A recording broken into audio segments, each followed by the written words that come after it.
Olá a todos, estamos aqui mais uma vez no canal Pitada Espírita para compartilhar da doutrina espírita, do Evangelho, dos ensinamentos que nos alivia a alma, nos ajuda na caminhada, que nos faz enxergar uma luz frente a todo momento turbulento que cada um de nós, cada um nos seus desafios, cada um nas suas lutas, cada um nas suas provações, se enfrenta, se encontra, e a intenção do nosso canal é trazer a luz do Evangelho com a razão da doutrina espírita, com o conhecimento embasado que a doutrina que é tão libertadora nos traz, através de temas variados, conversas entre corações amigos, para trazer num formato leve, num formato descontraído, num formato natural, e trazer e envolver cada um de vocês que nos assiste para entrar nessa atmosfera única de reflexões sobre o Evangelho de Jesus e sobre a doutrina espírita.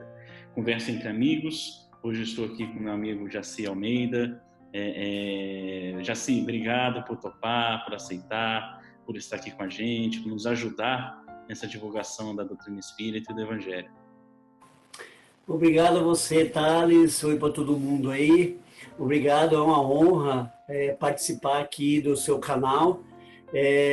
Parabenizar você pela iniciativa e você presta um grande serviço para a doutrina espírita, pode ter certeza disso. E a gente aqui vai bater um papo aqui, vamos conversar e temos certeza que isso vai ajudar as pessoas e a nós também. Legal, obrigado, Jaci. A gente, quando a gente fala, eu estava até... não esqueçam de seguir o nosso canal, isso é importante, curtir aqui o canal, curtir o vídeo, compartilhar, assinalar o sininho para receber as notificações de novos vídeos. Nós aqui no canal também temos os estudos da Carta de Paulo, que a gente está fazendo com o grupo, mais aprofundado, refletindo as Cartas de Paulo no conceito da doutrina espírita e no conceito evangélico. Sigam e compartilhem o nosso canal, assim a gente ajuda todos nós a trazer a doutrina espírita como recurso para suportar a nossa caminhada, né? E esse recurso, Jaci, né, quando a gente olha para o Evangelho de Jesus, né, que a gente estuda, acompanha e olha lá na prática, todas as interações que ele teve, a gente vê ali refletido diversas condições da nossa trajetória humana. Cada um no seu qual, cada um na sua caminhada, vai se deparar com certa frequência em situações que aconteceram narrado no Evangelho, né? Então a gente se depara cada um nas suas dificuldades em momentos que Jesus, ou pelo seu ensinamento, ou pelas interações que ele teve com pessoas, personagens que lá estão no Evangelho, refletem as nossas vivências aqui, experiências humanas, né? Não diferente, o Evangelho está aqui para nos ajudar, né, ser escola para suportarmos. Jesus disse: eu sou o caminho, a verdade e a vida. Ninguém vai ao Pai se não for através de mim. E ele deixou aqui a sua vivência humana, ele deixou aqui a sua experiência, ele deixou aqui todas as interações com todos aqueles personagens, para que nós olharmos aquilo, identificássemos lá o que estamos vivendo aqui e como passar, né? Então é um grande manual, né, de como caminhar aqui numa experiência encarnatória, nos vencendo cada degrau que nos é colocado. Então tenho a visão do espírito imortal que a doutrina espírita depois nos esclarece, que transitando pela experiência encarnatória se depara com aquelas dificuldades que nos são necessárias para a nossa evolução espiritual. E Jesus dá o exemplo ali, ou por ensinamento, ou por parábolas, ou por atitudes, ou pela interação com os personagens, de coisas que nós vamos vencer. Uma delas que eu chamo a atenção, e aí a gente consegue interpretar diversas situações por diversas óticas. Essa é a grande beleza do Evangelho. A gente pega uma passagem de Jesus, cada um com um tipo de problema, desafio, dificuldade, vai enxergar nessa mesma passagem um direcionamento, né? Basta ter os olhos e o coração voltado para aquilo para identificar ali onde está ali um auxílio para a gente poder vencer. Uma dessas passagens, assim, quando eu olho ela, é a passagem da mulher adúltera, né? Então, Jesus conta que estava lá entre os homens uma mulher que foi pega em adultério para ser apedrejada, né? Que era o que mandava a lei mosaica prevista no livro de Levítico, do Velho Testamento, assinalava-se que aquele que for pego em adultério, que seja condenado pelo apedrejamento, né? Então, os judeus naquela época seguiam ao pé da letra, né, tudo que era dito lá nas leis mosaicas que era imposto à sociedade da ocasião. E aquela mulher lá, ao chão, né, no estado de julgamento supremo de todos aqueles que estavam em volta, ao ponto de ser apedrejada e descontinuada a sua existência, Jesus chega. E ali tem algumas coisas importantes que a gente olha numa ótica e tira de ali daquele momento alguns aprendizados. Porque quando Jesus olha e fala: quem de vós não tiver pecado, que atire a primeira pedra, aqui já tem uma coisa importante, porque ele fala quem de vós, ele não fala quem de nós. Porque se ele se inclui, ele teria que jogar a pedra, né? Porque ele de fato não tem pecado. Então ele já fala: ó, quem de vocês aí, eu tô fora dessa, porque realmente não tenho. Quem de vocês aí não tiver pecado, que atire a primeira pedra. E aí, porque no livro de Levítico fala que todos aqueles que tiverem adultério. E o adultério, no mesmo livro lá do Velho Testamento, fala que adultério é trair o esposo ou a esposa, adultério é roubar a ovelha do outro, adultério é resguardar o dinheiro do seu senhor, adultério então, uma série de crimes, vamos dizer assim, é chamado de adultério. E aquele povo pegou a mulher em adultério, por ter fato de ter traído o seu esposo, e queriam apedrejar. E quando Jesus falou: quem de vós não tiver pecado, quem de vós não tiver adultério, atire a primeira pedra. E cada um começou a refletir e falou assim: realmente, eu peguei a ovelha do outro. Ao outro, eu guardei o dinheiro do meu senhor. Ao outro, eu fiz uma coisa. Todos eles poderiam ser apedrejados. E eles se dispersam. Aqui entra no momento que eu acho que entra aqui no nosso tema de conversa. E aí Jesus, ao aproximar-se da mulher, ele fala: mulher, aonde estão os seus julgadores? Ela olha ao lado e não vê ninguém. E aqui é a coisa sensível e bonita, porque Jesus fala: eu também não te julgo. A gente esquece, muitas das vezes, um conceito importante da doutrina espírita, que é do justiça divina e imortalidade do espírito. Todos são criados simples e ignorantes, inclusive Jesus. Só que ele já é mais velho. Todas as dificuldades que a gente vive aqui, Jesus já viveu. Por isso que ele não julga.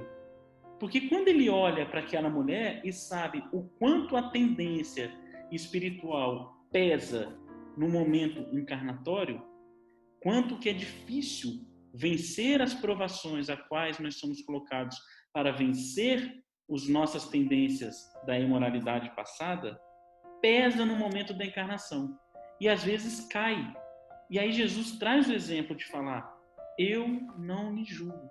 Porque eu sei o quanto é difícil. Em respeito à dificuldade que aquela mulher tinha de vencer o próprio anseio, a própria libido, a própria desregramento, Jesus respeita aquilo e ergue aquela mulher e fala: vá e não peques mais. Né? Então, nesse contexto, quando a gente olha nessa passagem, a gente pode abordar para diversos momentos de nós aqui encarnados, de irmãos nossos na caminhada e na marcha, que encontram as dificuldades do dia a dia fruto de tendências passadas, frutos de momentos que foram colocados aqui para vencer as próprias provações e que muitas das vezes cedem ainda a esse momento e acabam caindo em dificuldade. E aí o que Jesus nos ensina aqui é: não seja para esses que estão lutando contra si próprio aqueles jogadores com pedra na mão.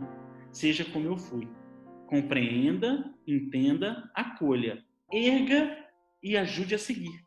Né? Então, esse exemplo da mulher adúltera, quando a gente olha Jesus, eu fico pensando nos nossos irmãos hoje aqui que estão na luta da dependência química, né? Porque também estão no processo de vencer a si próprio. Né? E muitas das vezes, quando esses irmãos caem, o que nós precisamos fazer é, como Jesus fez, não julgar, compreender a dificuldade que é, acolher, levantar e ajudar a seguir. E aquele irmão que lá está na dificuldade, como a mulher adúltera fez, olhar nos olhos do mestre, erguer a cabeça, seguir e naquele exemplo de amor ir e tentar vencer a si mesmo, não é, Jaci? Com certeza. Na questão ali da mulher adúltera, a gente se identifica bastante com a questão de Jesus, porque Jesus era um homem do povo, né? Ele andava no meio do povo, né? E convivia com todos os desafios que aquelas pessoas tinham, cada uma delas, né? A questão da mulher adúltera, ela cai assim numa questão também que é a questão do preconceito. O dependente químico, o que tem na nossa sociedade hoje, que as pessoas não olham o dependente químico como uma pessoa. Ele é olhado por aquilo que ele usa, né, pela coisa que usa. Então, existe um preconceito, um estigma muito grande, né? Primeiro, é importante a gente, eu acho que, estabelecer o que é droga. Droga é toda substância que, introduzida em um organismo vivo, altera as suas funções. Né? Então, muitas vezes, as pessoas têm um olhar para a questão da droga, da dependência química, como sendo só a cocaína, como sendo só a maconha, enfim, né? Todas essas drogas que são ilegais. Só que as pessoas esquecem de uma droga que está na nossa sociedade e que infelizmente é cultural, que, por exemplo, a bebida alcoólica. Ela também é uma droga, porque ela também altera as suas funções quando você a ingere, né? E ela é uma das que mais mata, né? Então, isso, a própria sociedade, ela não entende isso, ela é muito mal informada sobre essa questão, né, da dependência química. O dependente químico muitas vezes é visto como uma pessoa... uma outra coisa, a Organização Mundial de Saúde, ela estabelece que a dependência química é uma doença incurável, porém tratável, né? Como o diabetes, como a hipertensão, né? Ela é controlável, você consegue controlá-la. Então, como as pessoas, elas muitas vezes não entendem isso, e por isso, muitas vezes, o preconceito, o estigma, né? O dependente químico, ele é um sem vergonha, ele é um mentiroso, enfim, ele é tudo isso. E as pessoas muitas vezes esquecem que ali tem uma pessoa que tem uma doença que ela não consegue controlar, né? Eu sou um dependente químico em recuperação. O que é um dependente químico em recuperação? É aquela pessoa que fazia algum uso de alguma substância e ele parou, né? Mas como é uma coisa que não tem cura, eu estou sempre em recuperação. Então, eu estou sempre... um dia, a gente vive um dia de cada vez. Se a gente pegar, por exemplo, a prece lá que a gente faz, né? Ela, lá no final, ela diz só por hoje. Por que só por hoje? Depende de química, ele vive um dia de cada vez. Ele vive todo dia para não recair, é uma luta muito grande. E quando ele depara com uma família que não muito entende muito isso, né? Isso é muito difícil. Não significa que o dependente químico ele não quer parar. Ele quer, mas muitas vezes ele não consegue. Ele não consegue. E isso é uma dor muito grande, né? Por isso que, muitas vezes, os maiores sucessos que nós temos quando a gente fala de saúde, né? O problema da dependência química é um problema de saúde pública, né? Mas os maiores sucessos que a gente tem em relação de tratamento são os grupos anônimos. A ANA, Alanon, Amor Exigente, né? Por quê? Porque lá a gente conversa, é um bate-papo, como a gente está fazendo aqui, cada um vai contando a sua história, né? E ali você vê no outro, né, a sua história. Você vai no AA, o outro conta a história dele, você vê sua história nele. E aí ele fala, olha, estou tanto tempo sem fazer uso, daí você olha e fala, mas se ele consegue, eu também consigo, né? Então, esses grupos, eles têm um trabalho maravilhoso que tem um resultado muito bom. Então, o preconceito, o estigma é algo que precisa ser trabalhado. E a questão de educação, né? Não se conversa isso, por exemplo, na escola, né? Nós temos uma cultura, muitas vezes, e também passa pela cultura da questão de que tudo quanto é comemoração precisa ter bebida alcoólica, né? Toda comemoração se comemora com isso, se comemora muitas vezes com outros tipos de drogas também. Então, isso é bastante complicado, né? Então, a gente precisa trabalhar isso, trazer informação para as pessoas, né? Das pessoas começarem a entender os maiores sucessos que tem na questão da dependência química, do dependente químico parar e continuar em recuperação, é quando você traz a família junto.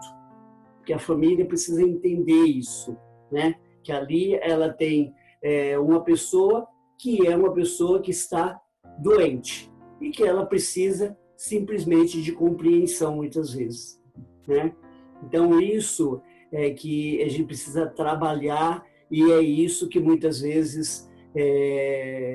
Porque, para você ter uma ideia, cerca de 90% das pessoas que entram em tratamento, elas abandonam. Porque, geralmente, ela vai sozinha, a família não vai junto, né? Então, precisa ter esse trabalho de educação na sociedade. Então, a gente precisa trabalhar isso, né? Porque isso precisa de mudança de comportamento, né? É uma mudança que você precisa ter, é um compromisso que você assume com você mesmo, que você, quando você entra na dependência química, uma das primeiras coisas que você perde é a identidade. A quem é o Jaci? O Jaci é aquele bêbado que está ali, ó. Tá vendo? Aquele cara que mora na esquina, né? Todo dia a gente perde a identidade. Para você recuperar isso é bastante difícil, né? Porque você perde a credibilidade, né? Justo por causa desse estigma que existe em relação a isso. As religiões, elas são muito importantes nisso, né? Porque elas ajudam você, né, a olhar para isso. A doutrina espírita é maravilhosa, ela traz, né, para nós que a gente tem esse olhar para nós, e a gente tem esse olhar quando a gente pega o Evangelho do Cristo, como você disse, né, e coloca na nossa vida. Isso ajuda, mas nós também precisamos ter a ciência lá por detrás, que vai também nos ajudando. Então, é um conjunto de coisas para que possa ajudar o dependente químico a caminhar, né? E a caminhar sem uso. Né? O dependente químico, ele pode... e a recuperação, ela é possível. Você pode... você consegue parar de usar, você segue uma vida totalmente saudável, você tem capacidade de fazer isso, você consegue, mas precisa ter um apoio ali da família, né? E como eu disse, uma das maiores dificuldades que tem é a disponibilidade. A gente tem disponibilidade em todos os lugares. Hoje criança entra num local e compra bebida alcoólica, né? Hoje, e outra, além da cidade também é muito barato também. Por exemplo, por isso que a bebida alcoólica é uma das...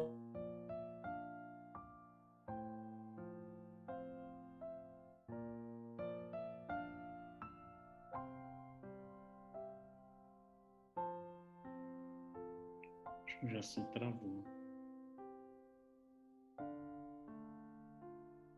Bom, vamos ver se ele volta. A conexão dele está ruim. Continuando aqui o vídeo, né, para nós que estamos aqui no canal.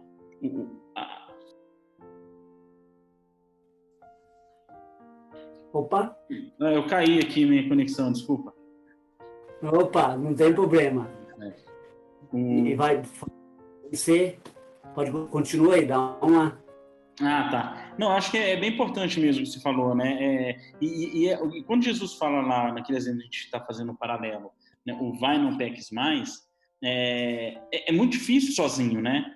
Precisa desse apoio, de fato, que você comentou com a gente, de ter ali uma estrutura, né? Para ajudar, para suportar, né? Porque a gente, aí, olhando aqui para o doutrina espírita que a gente estuda, o Kardec ele fala, né, que e tem numa revista espírita, se eu não me engano, uma comunicação, que fala que o espírito ele transita nas suas diversas encarnações na sua mesma linha de conduta, né? Então ele vem de uma forma e aí tem intervalos de encarnações, né? Então, ou seja, essa nossa encarnação atual, né, ela é uma continuação da nossa encarnação prévia. Né? Então, a gente é o espírito que já nasce, que não necessariamente com a dependência química, mas já nasce aqui encarnado com coisas a resolver consigo próprio. E muitas das vezes, o peso dessa resolução, com o peso do corpo físico que lhe acoberta a alma, faz com que aquele espírito ele se encontre num processo de amargura e que quando a gente está desperto, né, quando a gente está aqui encarnado, a gente não percebe essa amargura que ela está lá no nosso íntimo e a gente busca fugas, né, em outras formas de se alegrar. Né? Então quando é muito comum a gente ver amigos que falam, mas se eu sair e não beber, eu não me divirto. Né? Esse é o ponto, né? É buscar, né, a alegria de viver enquanto espírito, né, para que não precise buscar a alegria de viver enquanto torpor, né? Porque o torpor ele dá aquela alegria momentânea, mas logo depois cai-se numa tristeza, né? Eu também bebia muito e já estou bastante tempo também sem beber e era muito comum, eu me lembro das minhas noitadas que eu ficava lá, me embriagava, ficava super feliz, extasiado, mas no dia seguinte me batia uma tristeza, né? Porque é o espírito falando, nossa, na verdade não foi uma alegria que eu vivenciei, né? Foi um esquecimento dos meus problemas, momentaneamente, né? E aí, quando vem no dia seguinte a realidade, se busca novamente esse esquecimento dos meus problemas. E aí vai se acumulando e vira aí o vício físico, né? Porque uma coisa tem a tendência espiritual e tem o vício físico, né? A ciência nos explica que o corpo, o organismo físico causa dependências químicas, né? Ele busca no organismo e aí o espírito fica refém do corpo, né? Fruto das suas escolhas, né? Então, o que é importante aqui, igual você falou, é entender que, né, é um irmão nosso que está numa luta interna, né? Qual que é essa luta? Não importa, ele está numa luta dele, né? Não me importa saber o que lhe faz sofrer. Não, me importa eu estou aqui, você não está sozinho, né? É pegar na mão, falar, vamos vivenciar junto experiências alegres fora desse contexto que hoje você encontra alegria, né? E trazer para conversar, para uma religiosidade, você falou muito bem, né? A religião em si, né? A ligação com Deus auxilia, trazer para uma religiosidade, trazer para experiências onde vai ver a natureza, contato, ver a beleza da criação. Tudo isso, de pouquinho em pouquinho, vai mudando a percepção daquele espírito, ele vai se sentindo acolhido, vai se sentindo amado, e ele vê que, poxa, eu não estou sozinho aqui, eu consigo vencer a mim mesmo, porque eu estou com auxílio, né? Que é o que Jesus fez com a mulher adulta. Respeitou a queda dela, por saber que não é fácil, mandou ela erguer a cabeça e falou, levanta, porque Jesus fala, levanta. E só depois que ela levanta que ele fala com ela, vai, não ergue mais. Né? Então, a gente respeitar, erguer esse irmão nosso, esse companheiro nosso, compreender a dificuldade que é e ajudá-lo a caminhar, né? Auxiliá-lo a caminhar, sem pedra na mão, sem julgamento, sem caracterizar, igual você falou muito bem, simplesmente abraçar, ajudar e auxiliar na caminhada, porque é dessa forma que aqueles que hoje não estão vivendo essa dificuldade podem ajudar. E aqueles que estão passando pela dificuldade, né, da dependência, encontrar nesses outros apoio e encontrar na vida alegria, né? Porque tem alegria na vida. Esse é o grande e é o convite que o Evangelho faz, né? O Emmanuel fala no Fonte Viva, se eu não me engano, encontrarás nas palavras do Cristo toda a necessidade da alma infeliz, né? O Emmanuel deixa isso bem claro, né? A alma infeliz vai encontrar toda a necessidade que ela precisa nas palavras do Cristo, né? No Evangelho, no estudo, no exemplo que ele teve, né? Nessa abordagem ampla que a doutrina espírita também nos explica. Porque sozinho tudo é muito mais difícil, né? Com o julgamento ainda mais difícil ainda, né? Sim, e esse paralelo que a gente está fazendo com a mulher adúltera, ela também não tinha apoio, porque se ela tivesse, de repente, apoio lá, ela não tinha chegado àquela condição, né? Então, Jesus é fantástico. Joana de Anjos tem uma frase que ela disse assim, aquele que conhece Jesus jamais será o mesmo, né? Então, se a gente buscar, porque Jesus, ele nos traz a alegria da vida, ele nos mostra, né, qual é o segredo que nós temos na vida para que a gente possa viver, né? No olhar simples que a gente tem pela natureza, é o olhar que a gente tem por todas as coisas que estão na nossa volta, né? Eu costumo dizer para as pessoas que seja qual for a dificuldade que você esteja passando, é você olhar para aquilo e tentar tirar algum aprendizado daquilo, né? E é esse olhar que muitas vezes, quando você está no uso, você não tem, porque você perde todas as referências, né? Você perde, como diz o caipira no interior, você perde a toada da vida, né? Você não tem mais. Você não acorda no outro dia, né? Como você falou da questão, passa na balada, no outro dia você fica triste. Por quê? Porque o álcool é o álcool, por exemplo, ele é uma droga depressora. Ele te leva à depressão, né? Você fica depressivo. Então, é esse olhar que precisa ter, é esse olhar que a gente precisa ter pelo outro, né? Olhar o outro como ser irmão nosso, como aquele também que é um aprendiz, que também está na caminhada junto conosco e que tem a mesma e tem o mesmo objetivo que nós, que é ser feliz, é chegar à perfeição um dia, né? Como os benfeitores nos diz, que nascemos simples e ignorantes, porém todos com uma meta, que é a perfeição. Obviamente que a perfeição relativa. Então, e a doutrina espírita nos traz isso, nos fala da questão da reencarnação, que é uma bênção, que nós trazemos nossas tendências. Então, o dependente químico já traz alguma tendência lá de trás, como trazemos outras, né? Mas como o nosso assunto é dependência química, já traz esse elo lá de trás, né? Porque hoje a gente é o reflexo de ontem, e amanhã a gente será o reflexo de hoje. Então, para que a gente possa ter um dia mais feliz amanhã, é esse olhar que a gente precisa ter, né? Esse olhar ter pelo outro e auxiliá-lo nessa caminhada. E quando ele começa a caminhar, quando ele, né, começa a dar a sua caminhada, depois ele consegue caminhar sozinho, você consegue apresentar para ele algo que ele não estava vendo, né? Que é a alegria de viver, como você disse, né?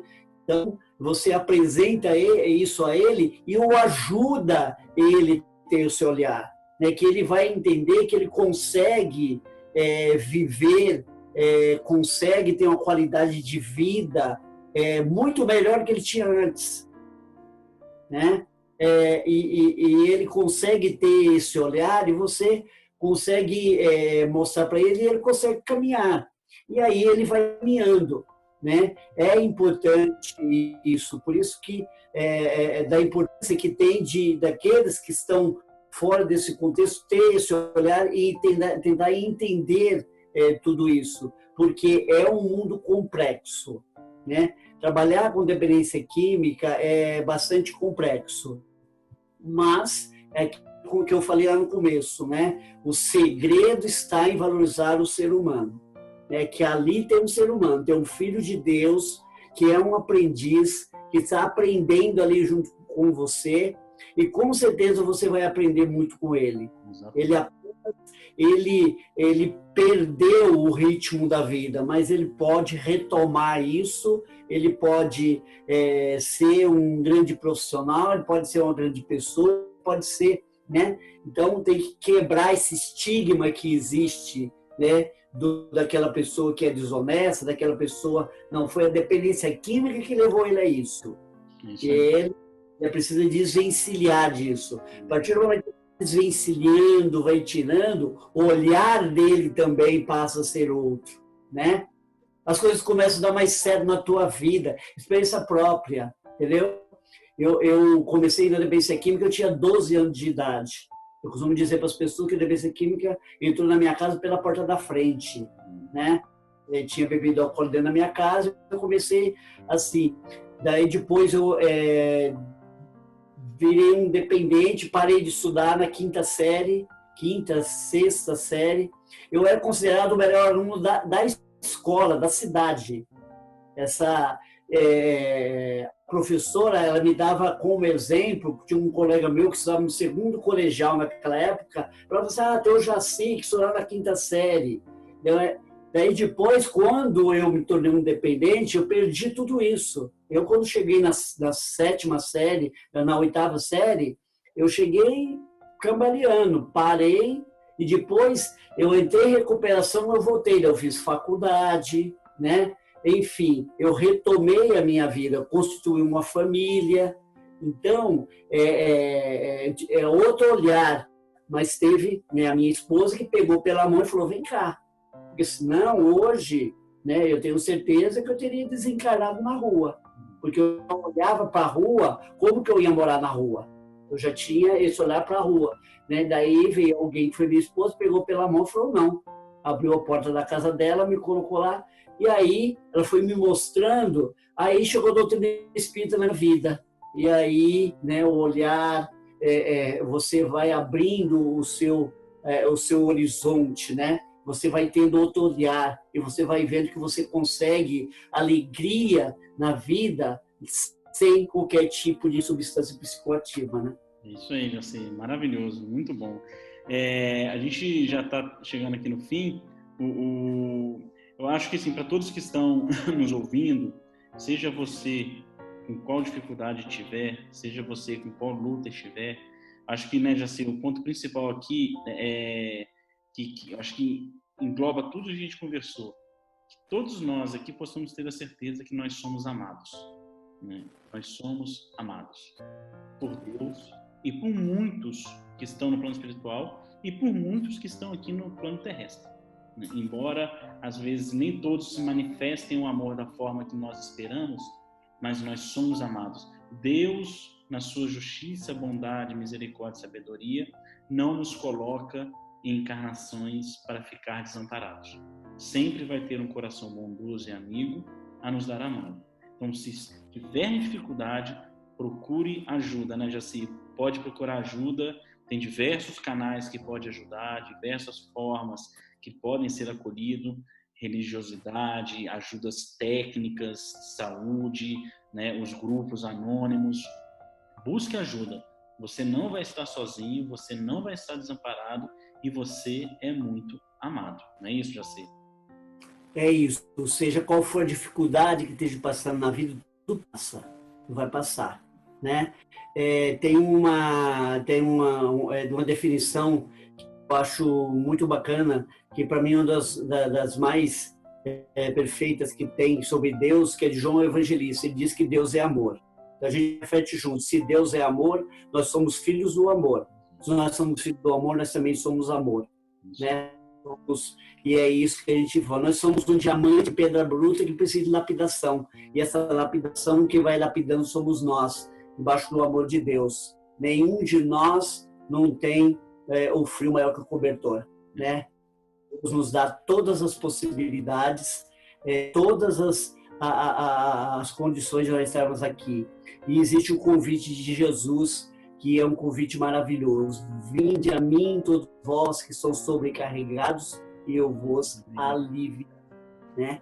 Então, o convite de Jesus, a gente precisa ter, precisa nos aliviar. Veja só que Jesus não falou que eu te curarei. Aliviar é o alívio para você, que nem como ele diz, pega a tua cruz e anda, né? Para a gente andar, né? E aí a gente vai caminhando, é a mesma coisa da criança, ela consegue dar os primeiros passos, depois ela começa a correr, começa a andar, né? Assim somos nós. Maravilha. Obrigado, Jaci. Foi um ótimo papo. Muito obrigado de coração. Sou muito grato pelo seu tempo, pela sua conversa, pelo seu exemplo, pelo seu testemunho. Estou certo que a vivência real das dificuldades que os outros estão olhando inspira, que é o que todos nós aqui que estamos na nossa luta do dia a dia precisam. Então, obrigado por estar, por inspirar a tantos que estão ouvindo. Muito, muito, muito obrigado mesmo. E faremos outras no futuro, hein? Vamos fazer sim. Otários, obrigado aí por abrir esse canal, para a gente estar falando dessa questão, né, que é extremamente importante. Muito obrigado. Que Deus abençoe. Obrigado. Obrigado a todos que nos ouviram. Não esqueçam de compartilhar, de curtir nosso canal. Pode ter um irmão nosso em luta contra si mesmo, que às vezes essas palavras podem ajudar. Eu falo sempre que não é divulgar eu e o Jaci, é divulgar a doutrina e o evangelho. Que a gente possa expandir e multiplicar esse vídeo a todos os corações que necessitam. Um beijo no coração de todos. Na semana que vem a gente tem uma nova Pitada Espírita.